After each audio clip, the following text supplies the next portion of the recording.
আজি আমি আমাৰ এই জমদাৰ সমষ্টিৰ অন্তৰ্গত আমাৰ 28 নম্বৰ সমষ্টিতে এইটো অন্তৰ্গত হয়। এই বিভিন্ন জায়গাত আমি ঘূৰি ঘূৰি জাষ্ট ৰাইজৰ লগত আমি আলোচনা বহিছোঁ আৰু এই আলোচনাত আমি ৰাইজৰ পৰা বহুত সঁহাৰি পাইছোঁ। গতিকে এইবেলি আমি ক'ব পাৰোঁ মই মিত্ৰজোঁটৰ এজন প্ৰাৰ্থী হৈ পেলাই যিকোনো জায়গাত যেনেকুৱা ধৰণৰ ৰাইজে মোক সঁহাৰি জনাইছে, গতিকে মই সহজে মই জয়ী হ'ম বুলি মই ভাবিছোঁ আৰু মোৰ আনন্দ লাগিছে।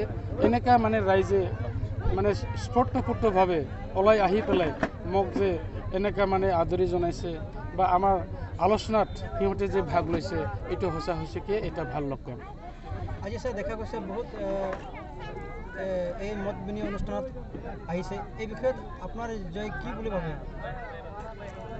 এইটোতো মই আগতে কৈছোঁ, আজি এই মত বিনিময় অনুষ্ঠানত যেনেদৰে ৰাইজে মোক সঁহাৰি জনাইছে আৰু যেনেকুৱা ধৰণৰ ৰাইজৰ আশা আকাংক্ষাবিলাকক মই শুনিবলৈ পাইছোঁ যে কি লাগে ৰাইজক, এই গোটেই আশা আকাংক্ষাবিলাকক পূৰণ কৰিবৰ কাৰণে মই জিকি যোৱাৰ পিছত বলিষ্ঠ পদক্ষেপ লৈ পেলাই মই কাম কৰিম বুলি মই কথা দিছোঁ, প্ৰতিশ্ৰুতি দিছোঁ আৰু এই প্ৰতিশ্ৰুতিটো মই আকৰে মই পালন কৰিম বুলি ৰাইজক মই কৈ দিছোঁ।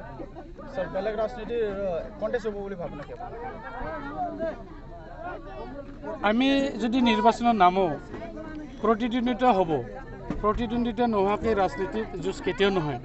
কিন্তু এইটো নহয় যে আমাৰ লগত সমানে কোনোবা এটা দল আহিব বুলি আমাৰ কোনো মনে নধৰে, কাৰণ আমি যেনেকুৱা ধৰণৰ মানে বিভিন্ন দল সংগঠনৰ পৰাও আমি সঁহাৰি পাইছোঁ।